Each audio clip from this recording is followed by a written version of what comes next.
Our first set of conversations was meant to provide an opportunity for scholars in Latino studies with distinct training and at different points in their careers to share work with each other and with you.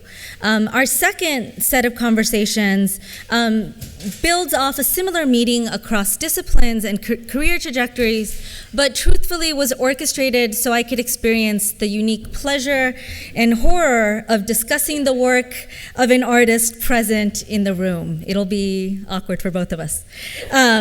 As part of my contribution to our conversations today, I'd like to offer an extended introduction to what we might call my object of study, Nao Bustamante,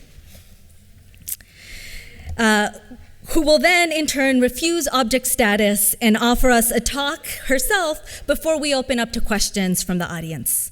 By way of introduction, I will share the usual bio data on Bustamante, in addition to offering a brief analysis of the artist's cable television appearance in 2010 on Bravo's work of art, The Next Great Artist.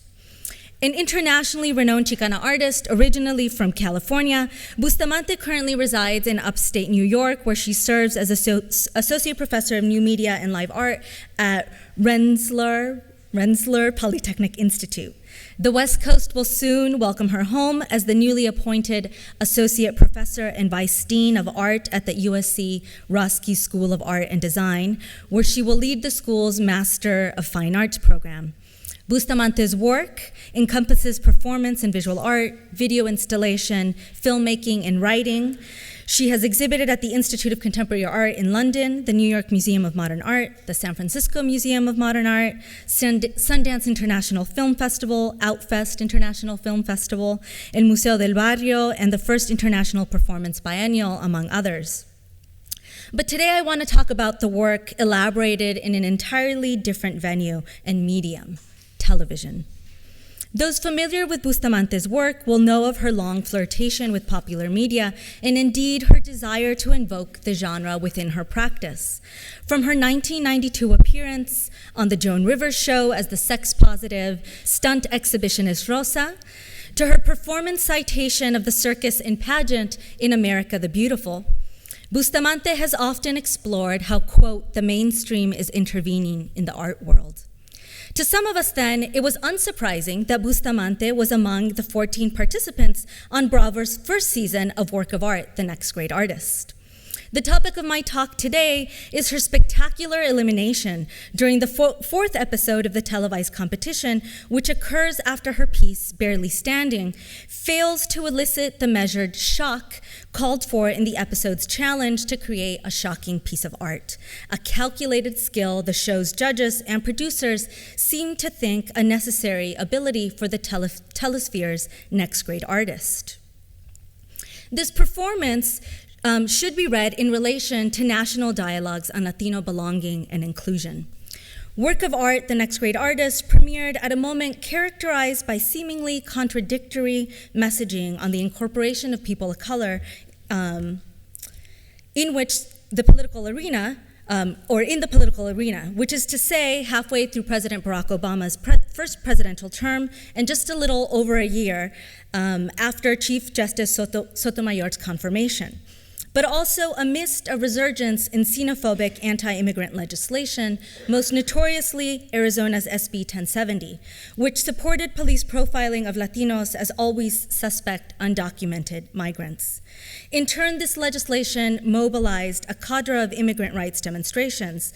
Today, I want to frame Bustamante's work of art appearance as in dialogue with these dynamics, querying the limits of representation and the politics of respectability, specifically by understanding her appearance on work of art as a performance of purposely abject refusal of coercive mimeticism.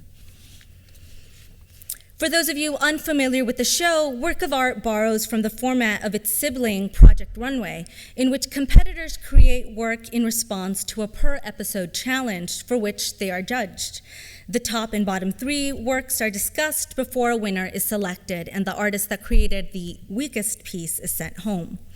Interspersed with one-on-one interview-style vignettes, the artist participants of the artist participants and scenes of them getting ready for the day or ending the day at their shared living space, episodes of work of art prominently featured, and I'll back up to this image, host China Chow, front and center, art scene regular from a family of collectors who introduces the participants of the week's challenge with the help of a guest artist or expert who will then serve as the guest judge. Mentor Simone Depury, an auctioneer who will interact with the artists as they develop work, and the show's judges, gallery owners Bill Powers and Jenny Greenberg-Rowatin, and finally Jerry Saltz, senior art critic for New York Magazine. For the episode under consideration, the guest artist and judge is Andres Serrano, most known for his Piss Christ and the role it played in the culture wars of the late 1980s and early 1990s, characterized by political campaigns to defund controversial art. After a gallery tour of Serrano's work, China Chow announces the episode's challenge to create a shocking piece of art. The majority of the participants resorted to making sexually explicit work. Bustamante, on the other hand, shared, in relationship to art, there's nothing much that shocks me, and hopefully we'll see some of the reasons why in her own talk. I'm going to do some type of performance, but I have no idea what I'm going to make. Throughout the episode, Bustamante gives voice to procedural states of unknowing. She both knows and doesn't know what the end result will be, a measured uncertainty that for Bustamante is part of a performance structured around audience participation. In the shared studio, we see shots of Bustamante busy at work. Despite ample activity, the other participants can't seem to figure out what she's up to, an ambiguity Bustamante doesn't aim to clarify. What she tells us, or rather, what work of art carefully edits to share, is that she is creating a structure that, quote, was designed almost by an insect or an animal, and that she is, quote, in the process of sort of going into outer space and coming back with some information. Bustamante is illegible to both fellow participants and their assigned mentor, a man whose claim to the art world knowledge comes from his role selling discrete works of art for whom performance art can present a challenge.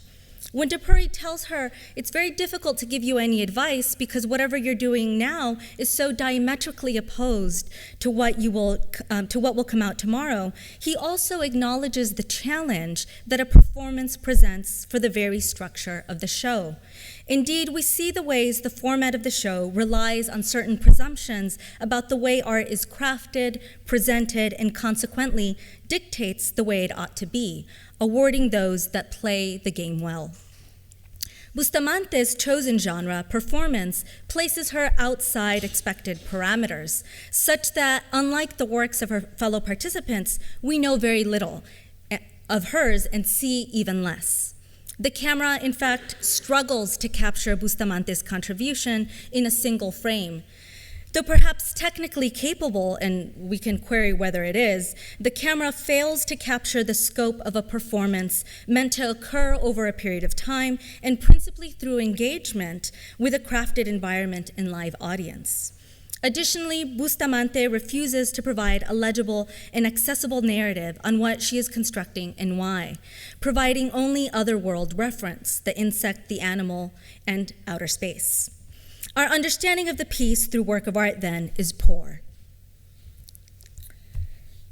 I was going to give you a rich description, but instead you can just see so that we have more time for questions. But I do want to point out the citrus taped to the top of her foot, which is perhaps from the same fashion line of footwear for the image for Given Over to Want that is plastered on the promotional material for the show.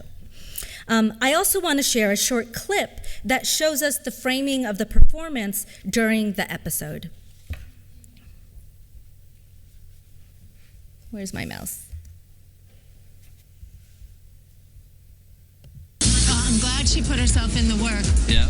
I hadn't really thought about my piece through to the point where I was going to become kind of this scatological mess. I think I was working towards shocking myself. I think that's a bag of I don't smell anything. The camera only captures Bustamante as she sits on a small stool in front of her structure, one hand under her chin and the other resting on her cheek. We then see her massage the brown substance oozing out of the plastic flower at her groin. We see, interestingly, as much of the judge's response to the performance as we do of the performance itself. What we don't see during the episode, which a few event photographs capture, is Bustamante walking around the gallery, wine in hand, mingling with art viewers. For the crit session of the series, the judges select Bustamante's as one of the most disappointing of the challenge. When the group discusses Bustamante's piece, they are visibly distraught, shaking their heads, gesticulating aggressively. If not shocked, they are at least disturbed. A second clip shows the almost mocking tone with which Chow initiates Bustamante's crit, with Bustamante still in costume, though the plastic covering her face has been torn off, spreading the brown residue from her anus flower in a fingerprint pattern around her face and shoulders. The clip also includes a counterpiece by a co-participant for our consideration. Nao, could you please explain what we're looking at? I was trying to get to this place of building almost like an animal would build.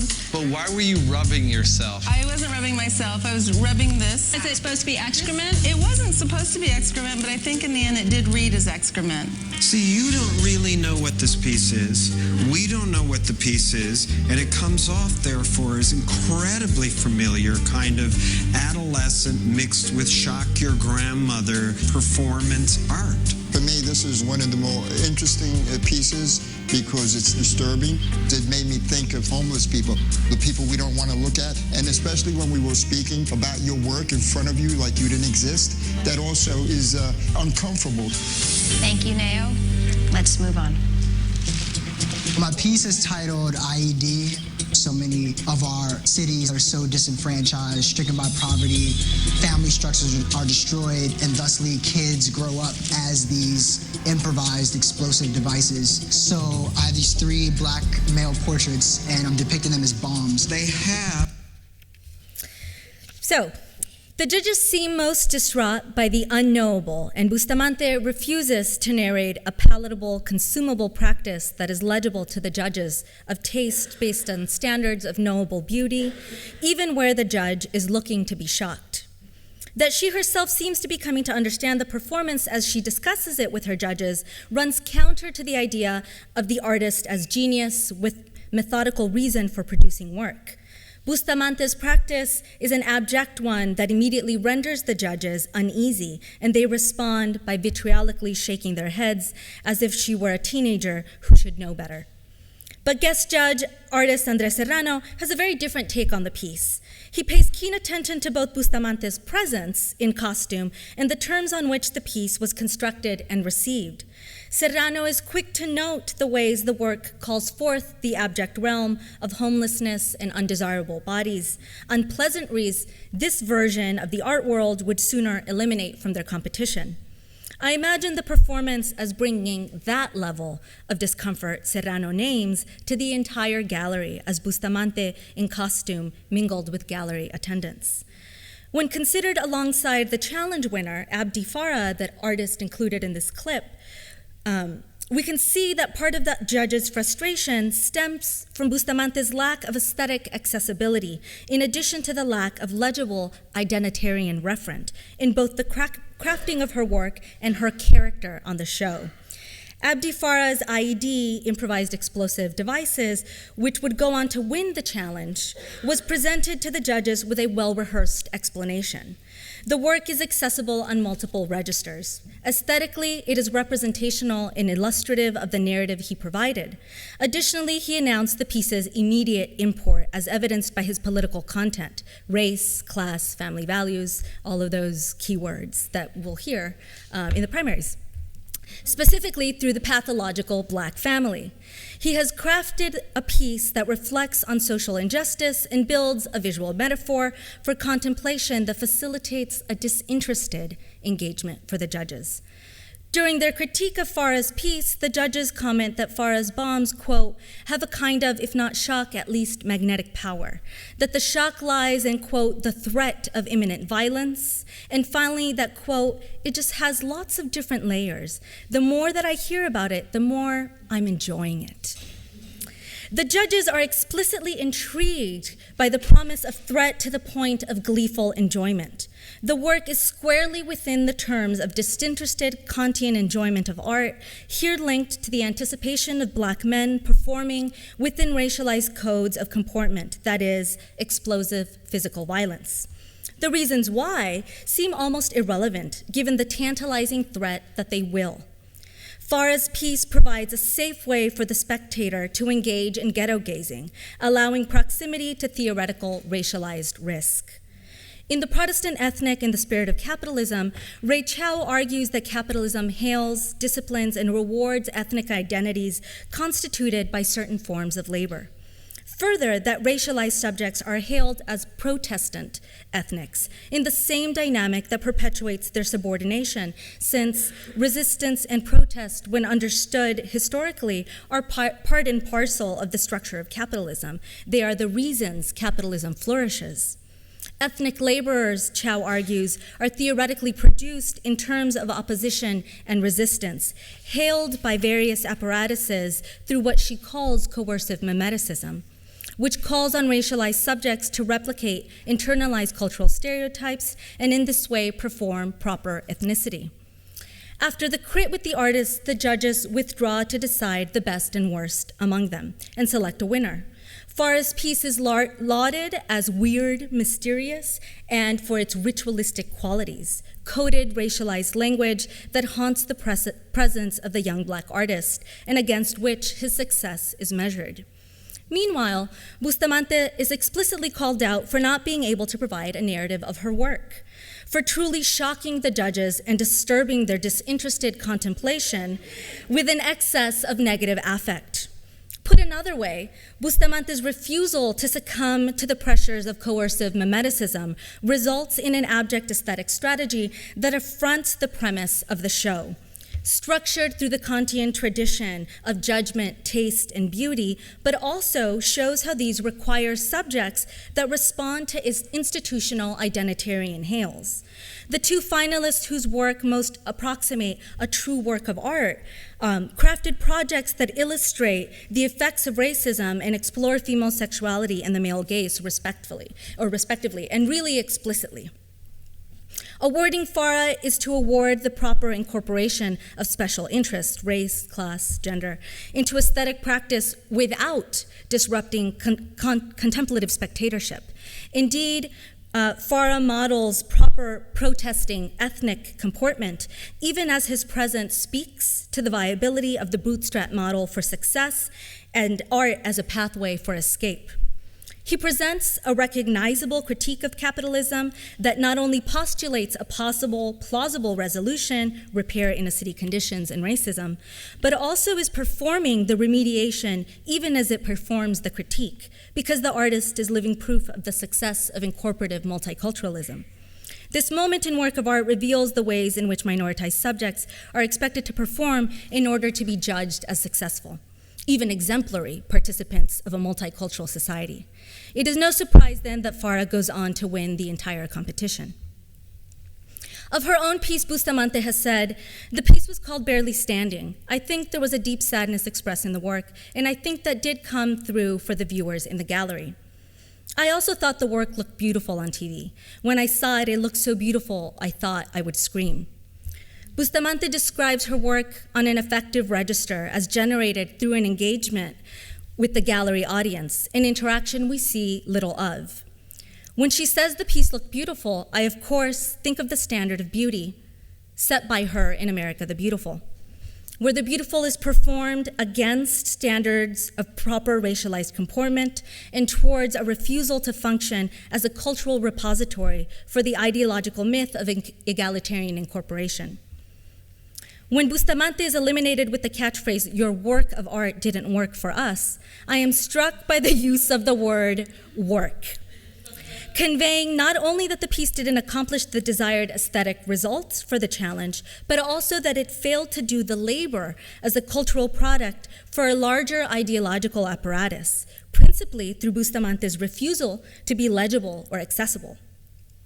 In her exit confessional monologue, Bustamante shares, "Failure is completely okay in the process of making art. We have to really push beyond our own boundaries and to be able to fail. I often make work that is very fragile and very difficult. Bustamante's work failed to maintain the link between object and spectator, and further to support the larger cultural apparatus where Kantian aesthetics meet liberal multiculturalism. She is invested in the practice of pushing boundaries beyond the knowledge, beyond the knowable, a queer abject aesthetic in which failure is an integral part. In their recent Queer Art of Failure, Halberstam offers that failure serves as a way of refusing to acquiesce to dominant logics of power and discipline, and as a form of critique. As a practice, failure recognizes that alternatives are embedded already in the dominant and that power is never total or consistent. Indeed, failure can exploit the unpredictability of ideology and its indeterminate qualities. Bustamante's work engaged dominant forms and formats of representation and reproduction, and here interjects her critique into a major cultural apparatus, cable programming. As evidenced by Serrano's response, her work shows us how we might invoke projects of social justice affectively, provoking discomfort through abject, non-identitarian performance. Her use of abject aesthetic strategies to stir discomfort and therein challenge cultural institutions reliant on Kantian traditions, crystallized in Bravo's work of art and its judges, refuses identitarian labels of race and gender so elegantly performed by her colleagues on the show. Instead, she situates herself in the abject realm of the animal, the insect, the faceless homeless, and the alien with all its political dehumanizing implications. Bustamante refuses that identity argues capital has come to rely on, the consumable, protesting, mildly oppositional minority standard of its winner. She does not work for them. Please help me welcome Nao Bustamante.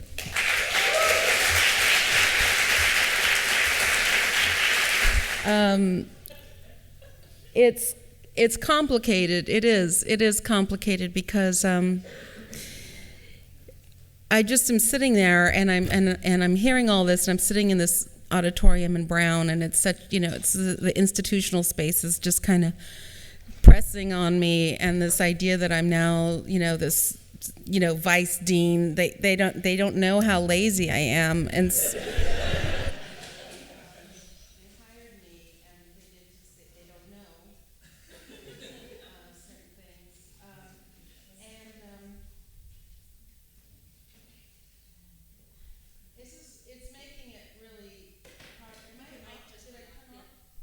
How's that? Oh, okay, too much. Sorry. It makes it more. It makes it more difficult because I need to tell you something. I need to kind of enter into a confessional space with you guys, and it's difficult because. Well, you know how at the end of a movie there will be this character sometimes that will. Confess to being a fraud, and then in doing so they become more authentic. Do you know that character? That's how I feel right now, because I have to just. It's hard because it's well. I hope that you can hear the sincerity in the kind of warble in my voice, and the way that my voice will drop a register as I sort of move into this place.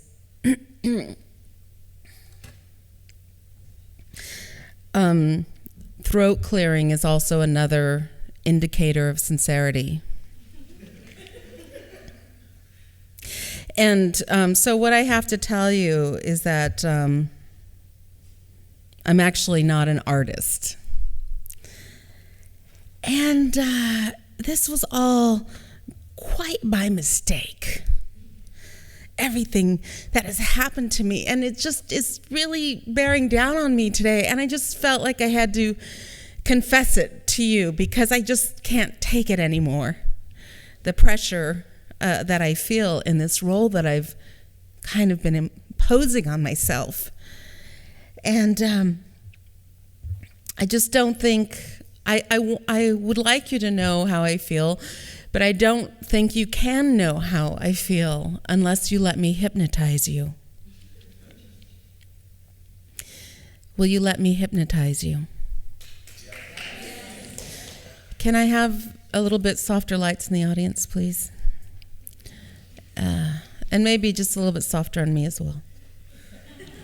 That's good. So, if we could all just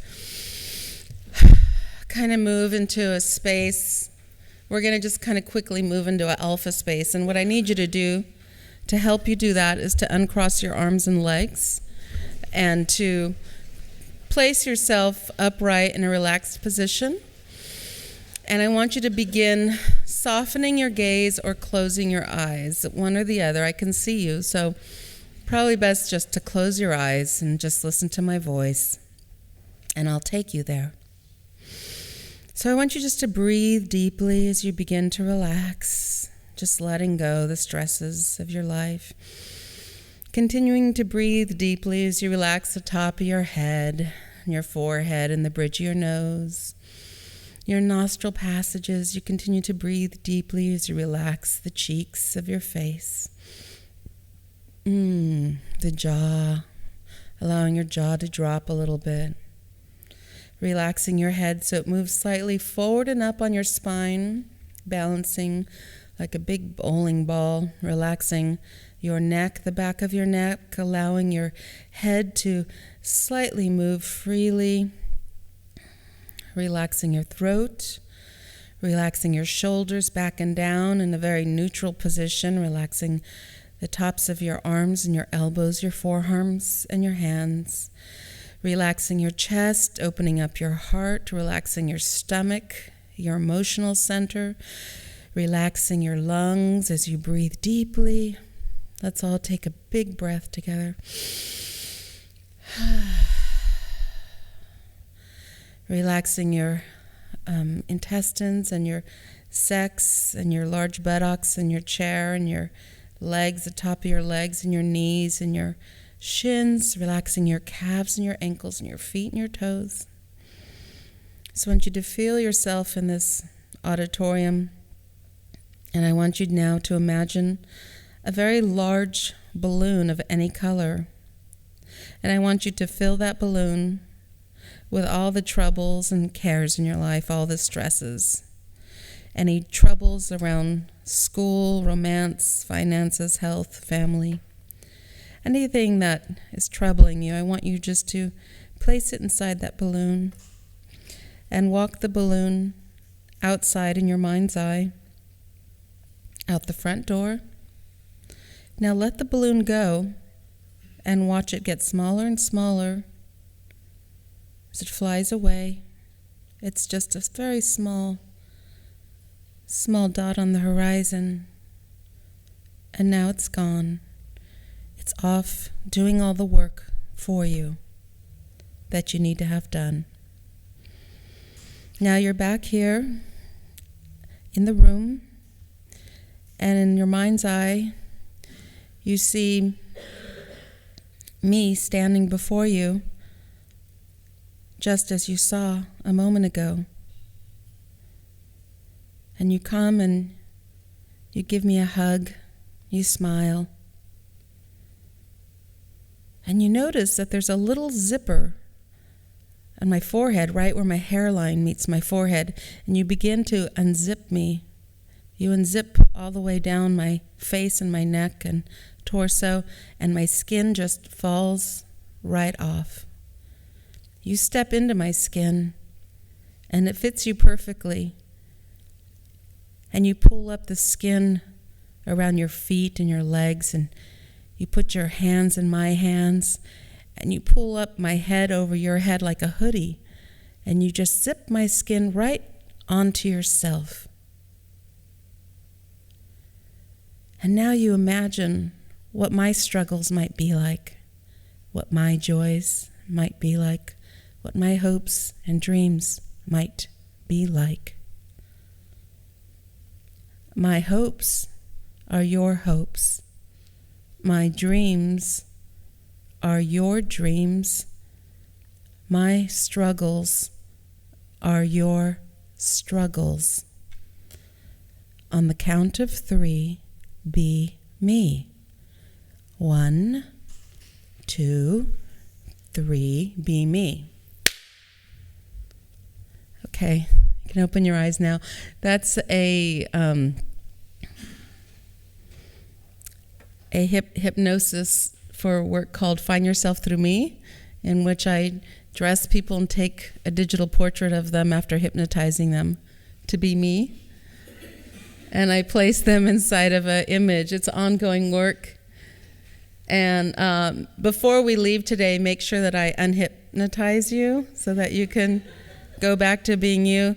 But, the work kind of grew out of sort of looking at the most sort of, performance art, ego, solipsistic work I could do, but it also kind of grew out of not seeing myself reflected in my environment and wanting to kind of, create this mirroring effect around me. I think of my work as a kind of crazy quilt. This isn't my work, but I think of my work like this, as kind of a crazy quilt or a mandala of different aspects and pieces and time, and that I can use in different ways and reuse. So my performance is a kind of materiality.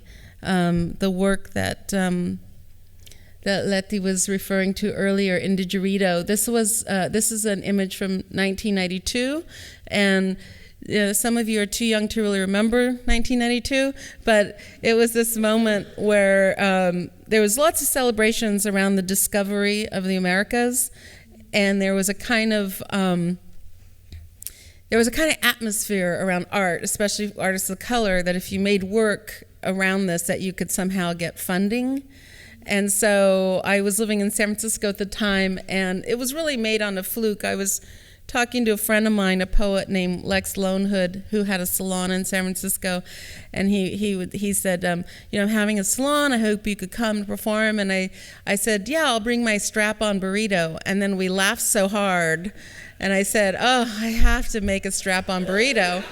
That is just too ridiculous. And so a lot of my work kind of comes about that way, is a kind of flash of an idea and then kind of relating it, to a kind of external event. In this case, it was the discoveries of the Americas. And so I invited white men to come and take a bite of my burrito to absolve themselves of 500 years of the guilt of repression.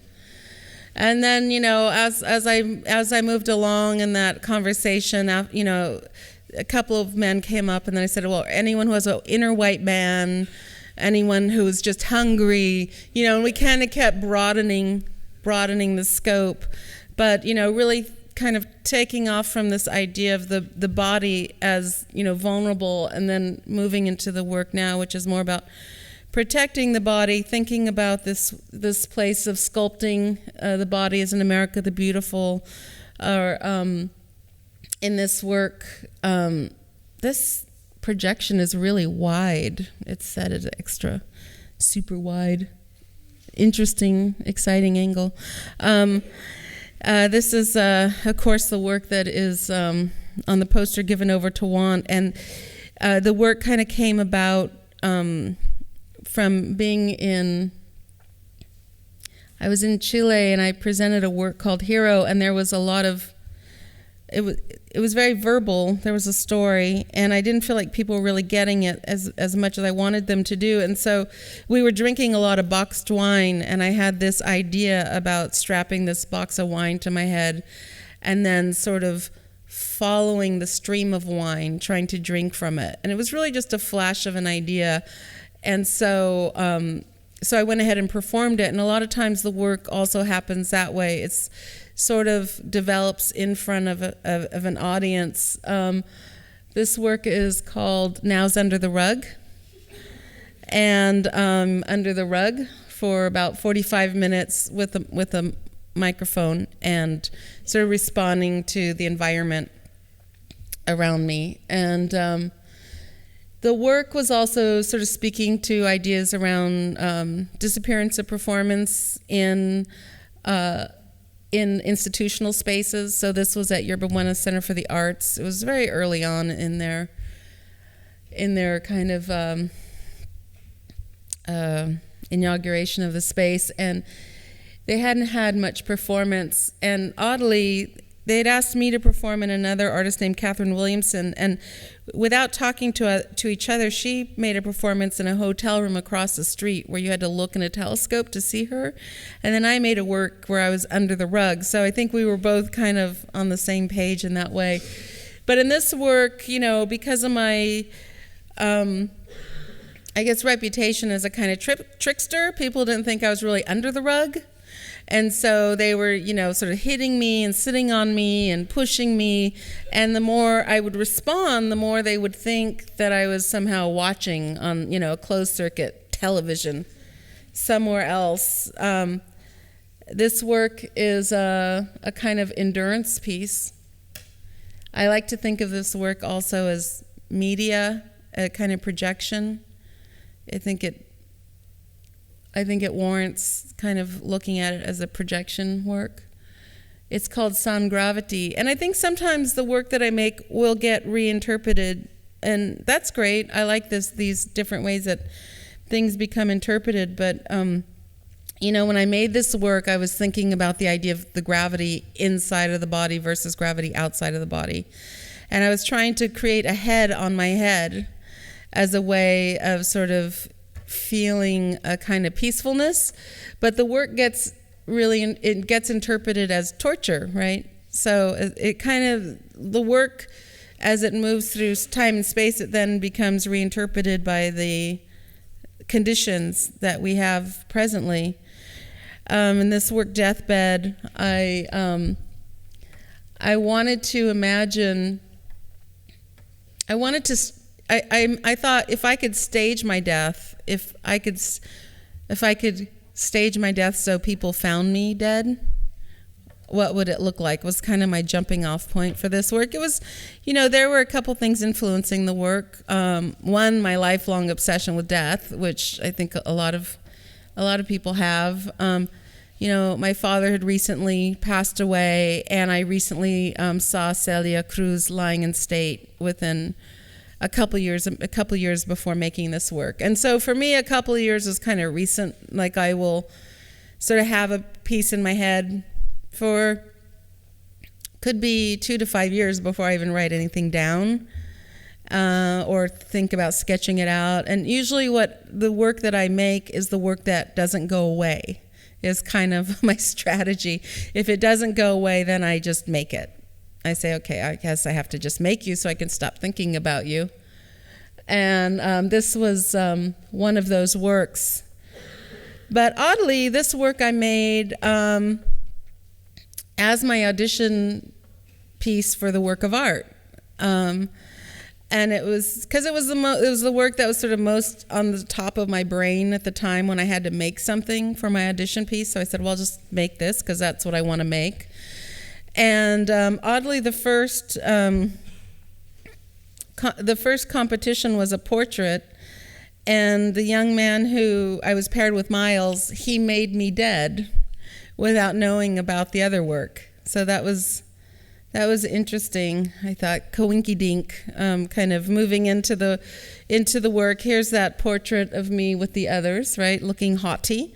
Here's my big, my slogan from the show, my tagline.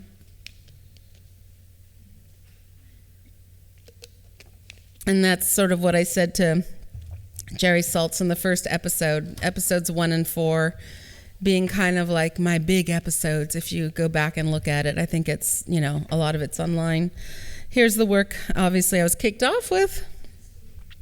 And, you know, I have to tell you a little story about this, and I think it'll be really interesting for Leticia to hear this. But this day, I really wanted to get kicked off the show, like really, really, truly. And, you know, I think when I look back on it, obviously, I didn't want to get kicked off of the show. Obviously, I wanted to win. But I was having so many issues. I had developed plantar fasciitis while I was there, so I was in this pain in my feet, which is why the oranges were on top of my feet instead of on the bottom as they might normally be with my work. I'd been on my period the whole time, like 6 weeks or something. So the show like pushed me into menopause. It was so stressful, and I had to go to Berlin I was going to Berlin in 2 weeks to, mount another show, Silver and Gold. And so my exit interview, there was a lot of coded stuff, like when I say, the work looks so beautiful I could just scream. That was actually a quote from Mario Montez playing Maria Montez with Jack Smith, and I was going to Berlin to present a work called Silver and Gold, in which I was embodying Maria Montez for a festival called Jack Smith Live Film. So there were different kinds of codes and messages that I was putting in, Easter eggs, I guess they call them now in the gaming world, that I was placing inside of my performance for what I call my personal public, right, or my friends, but I think this night it was a complicated night for me. I was just, it was sort of the shock episode, and I didn't know what I was doing. And I said, tonight I'm going to make art, or I'm going to go home. Like, that's it. I'm tired of messing around. And I had a strategy throughout the show, which was to engage in things that I didn't know how to do. And my overall strategy was not to win, obviously, but to I kind of wish it had been to win now, but at the time I thought, okay, you have a kind of mainstream opportunity, so what do you want to exhibit to the mainstream about the process of art making? And so I wanted to exhibit the process of confusion, or the process of not knowing. And so I would often engage in these spaces of not knowing, not understanding what was happening. And I think that for me, having that as a kind of guiding force was really important for my participation on the show. But this particular night, I'd had it, and I sort of went around the studio picking up trash. The mask was the bottom of a latex pour from some other artist. The costume were the bags from our sponsor, Utrecht, for the show, like our corporate sponsor. And they took us shopping in. They would give us $100 and take us to an art supply store, which was just not at all how I made art. And so, I would just buy things that I wanted to take home, like I would just, buy like a bunch of Sharpies and a bunch of notebooks, and I would just buy, oh, that's a cute stool, I'll buy that. And, I didn't know, I couldn't figure out how to make art that way. And so, it was a really funny process for me. But that night I remembered a really awesome painter friend of mine named Cheto Castellano, who's a really wonderful painter. He gave me a painting lesson before I went on the show. I'm not a painter. And he said, whatever you do, do not mix your colors so they make brown, because nobody likes a brown painting. And that really stuck in my head. And because because in my mind I was trying to get kicked off the show. Of course, I was disappointed when I got kicked off, but since I was trying so hard, it was also kind of this. I was creating this sort of inevitable space. Like I was, yelling at the producers off camera, and like popping Xanax, and I was so horrified. The whole thing was so horrifying to me, that I had to hang out with these other people in a big studio, sitting at a table for 12 hours, like making art. And that, and I didn't like a lot of the other participants. Some of them I did, and I liked a lot of the production team. But, it was just this kind of thing of like, I felt like Dorothy, like, oh, but at home, I had made this beautiful life where I have really great students, and I teach and I make art. And I'm an artist, really, I swear. And so it was this kind of weird alternate reality of like kind of going into like art hell for me.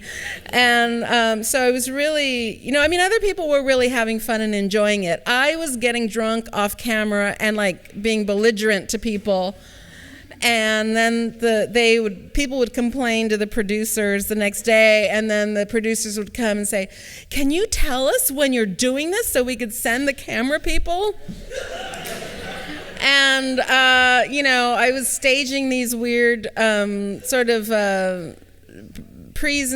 weird performative moments. Like I would, they would come in early. I was creating all these weird performative moments that they, didn't put on the show, but it's okay. So this night, I was in this costume for about 8 hours. I couldn't pee, and then I ended up having to like cut a hole in it. And you could see this like little pink. There's like all this kind of, there's all this sort of craft paper stuffed in my outfit, like a weird clown or something. And it was just so pathetic because I had to cut holes in my outfit to pee, and then I ended up peeing on the inside of my outfit. And then I was like, I had my feet were hurting, and I hadn't stopped bleeding, and I was like, just really like this super pathetic, sad clown when I finally left the show. And anyway, but opening myself up, I ended up, having a lot of love and hate mail. And this is one of my favorite letters from a very nice young artist. And she says, "You have such interesting style of art that is so magnificent. It is a style I've never seen before," which was just so lovely. And then here's one of my favorite hate images, because strategically, I got on the show by, by playing a more evil version of myself named Nao. And I was kind of like the Omarosa of the show, and I sort of set myself up as being the villain so that I could get on the show. That was kind of, how I got myself on the show. But anyway, so this was literally from a Flickr page of a very lovely, like 30-something-year-old soccer mom, literally, like, just images of her taking kids to soccer. And she said, there's this new show on Bravo. I really love it. It's called The Work of Art. And the artists are so fantastic, except for this one artist who's so vile. And her name is Nao Bustamante. And she made me so angry. I stayed up all night making this portrait of her. And so I really love that. I love that I could inspire someone to make art. So about the time the show was hitting the airwaves and I was getting a lot of attention, both positive and negative, from the mainstream, I started imagining this kind of talisman object I wanted to make for myself, which was a full-length Kevlar dress. And as typical, my process, within a couple of days of sort of having this very strong image, I was invited to participate in a show called From Chupaca to Zapata, Re-envisioning the Mexican Revolution. So I started looking into it, and I found that the Mexican Revolution had these very large battalions of women fighters throughout. And so I decided to make for them a kind of Kevlar fighting costume, very much like the one I had imagined for myself. So this is a Edwardian Kevlar fighting costume, very similar to the ones that were worn by the women who fought in that particular battalion. I ended up testing the dress against the weapons from the era. So here I am with a gun that would have, very similar to the kind that would have been used in the Mexican Revolution. It ended up stopping a .45 slug in the apron bib. Here it's shot. You could see it's kind of frayed where it was shot. It sort of explodes like a cartoon. But it did stop the bullet, in fact. And I ended up going last year on my sabbatical and spending a lot of time at the UC Riverside Special Collections, where they have a large holding of images from the Mexican Revolution, and began researching other women young women and older women figures that fought in the Mexican Revolution. And then I ended up creating sort of a small battalion of these Kevlar dresses based on the historic photographs, as well as an oversized Kevlar rebozo. And also you could see in the background there's also an image of a film playing, and that is I made a film based on a script from Sergei Eisenstein. He made a popular film commonly referred to as Que Viva Mexico. You could see it on YouTube, but there was a section that he was unable to film. The section was called Soldadera, and it was about women who were in the Mexican Revolution. And so I kind of used parts of his script and also images, background images from the UC Riverside collection, and I created a short film. And my quest actually took me on a kind of further questing to Mexico, where I met the oldest woman in the world, Leandra Becerra Lumbreras, who at the time of meeting her, she was 127. And she had led a battalion of women in the Mexican Revolution. She passed shortly after I met her and filmed her. So I ended up making a kind of virtual video space with her image, and I'm just going to play for you a very short section of the video that's in that as my final. This is a work that is, let me see. This is a work that's 7.5 minute loop. It's shown inside of that. Here we are. It's shown inside of that, let's see if I do full screen if it'll work. It's shown inside of that video stereographic kind of, where's my cursor? Come back. Does anyone else see it? There it is.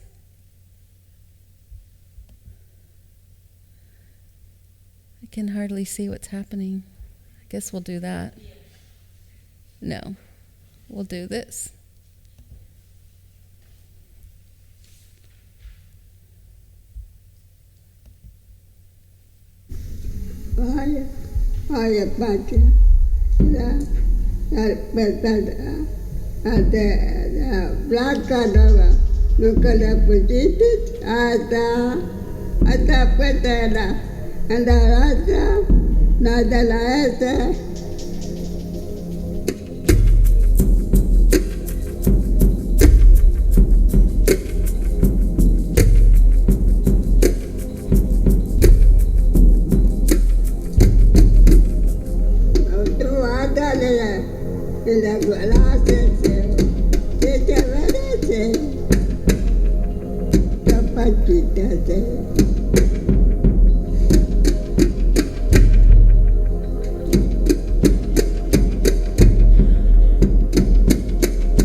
All right, thank you. Yeah.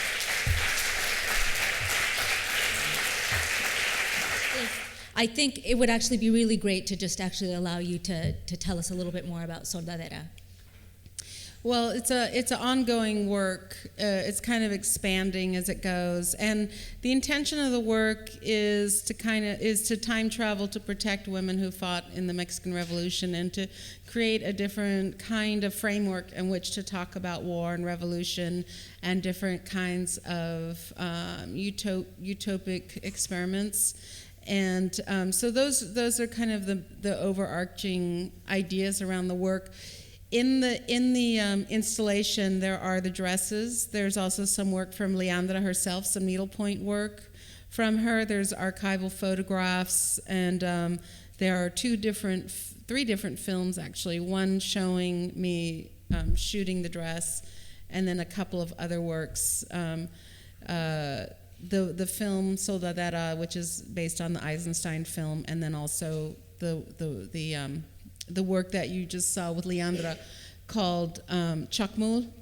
And the work is actually, I know it's kind of far, but it is opening in Cohoes, which is near Troy, New York. It's a couple hours away on Friday the 13th, and it will be up till December 3rd if anyone wants to go have a look at the work. And I'm just in the process of trying to bring it to the East Coast. It was at the Vincent Price Art Museum in Los Angeles for several weeks. And would be a fantastic show to bring here. Yeah. I'm going to try. Let's do it. Any other questions? Todd?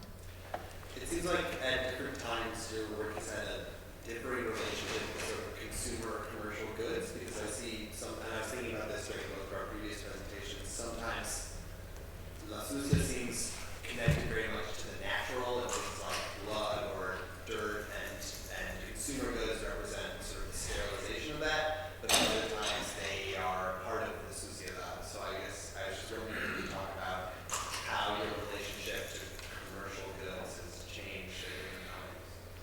You mean like hairspray, or what do you mean? Because I would say commercial goods. The case that suciedad can be represented by like the decante can or the truck. I see. Certain things that represent that, but then also, like a cologne or a detergent represents its opposite. Mm-hmm. Yeah, I mean, I think that's I think we kind of go back into what you were talking about around excess, right? And that the framework of, sort of having excessive amounts of, to play with, to put on, to consume, to give away, and that there's a kind of excessiveness maybe associated with a kind of messiness or dirtiness and abundance, right? And this kind of way in which abundance, messiness, dirtiness, there's a kind of these ways in which all of that fold around each other. I think to show you more of my video work, then you would, be able to see me engaging in kind of more commercial and when I said hairspray, I was kind of not joking, because in America the Beautiful, I empty a whole can of hairspray on myself and end up kind of like spitting and choking and watering, and then sculpting my wig that is then excessively donned in this kind of feminized product. But I think also with the Joan Rivers show, which is undoubtedly a commercial mainstream space, the thing that my intervention on that show was actually to tell a story in which I used the term multigendered ambisexual in 1992, and there's a kind of a wait for it moment, because I didn't tell the producer about this story before going on the show. They vet all the stories, and then so I was telling the story, and I said, oh, and I met a multigendered ambisexual exhibitionist in an aquarium. And Joan looks at me and she says, an aquarium? So there's this kind of way of like I'm really interested in like confusing space, I think, so I think that there are those parallels, to confusion can also be a kind of messiness, right? There's a sort of lack of clarity, my inability or my refusal to explain certain aspects of my work on the work of art, right? Or my refusal to kind of lock in something until after I've done it, a kind of. It's weird because I teach, and so when I teach, it's all about a kind of clarity and knowing, right? And making people explain. But when I make, it's all about not knowing. We'll take one more question. Ralph? Thanks so much. This is just fabulous in so many different ways. I guess I want to pick up where you just left off. It'd be interesting to think about teaching as a practice of confusion and what that might look like in your art classroom. Mm-hmm. Well, I do, in my syllabus, I actually say I foster productive interruption. So there's a kind of, and I leave a kind of open space, so I'll create these kinds of extra credit assignments. For instance, on my syllabus now, I have a course around performance. So as an extra credit assignment, I say to a student, you can enact love bombs throughout the semester. When you're in an enclosed space, think about love showering yourself and all the people around you. And then at the end of the semester, write out, what became that. So I kind of try to create these more abstracted ways of performing as a student in the space of the academy. But I think I think that it's interesting because, also it's something I'm thinking about a lot right now as I'm about to go to the dark side, right, of academia, and thinking about, how like what would Darth Vader do, when left alone, by himself, and then how can you enact that in public? So this idea of sort of like, being in, like, actually owning the space of power, and especially as like, a queer, chubby woman of color, it's sort of like that space of owning that power, of saying, yeah, no, I have this power, and not sort of doing the polite Mexican thing of going, no, really, it's okay. I completely understand your position. No, bitch, I'm in control. So trying to figure out how to negotiate that space, right, of sort of saying, well, what does that look like when you're in power? What does it look like to create an environment where you do foster everybody reaching their highest potential? So trying to sort out these different relationships to academia, to teaching, and to being an artist, where, your whole sort of, career is built off of disruption and messiness and confusion, and how to, it is a struggle. It's definitely a struggle for me, how to take that into the classroom, I can really spot when somebody's just bullshitting me around, like, conceptual bullshit, like, oh, but I'm just trying to, no. Welcome to the dark side. Yeah, thank Nao you. Bustamante, everyone. Thank you for coming. Thank you, guys. Oh, I have to turn you into yourself. Okay, so everyone just close your eyes real quick. You're dropping into a quick alpha state, just breathing, and you find that little zipper, and you unzip my skin off your body, and you let it fall to the floor, and I rush over, and I put it back, shimmy back on myself, and you're left in your own skin and your own body, and you're all sort of sloughed and fresh and clean and relaxed and full of energy to go through the day. On the count of 3, be yourself. 1, 2, 3, be you. Thank you. Thank you.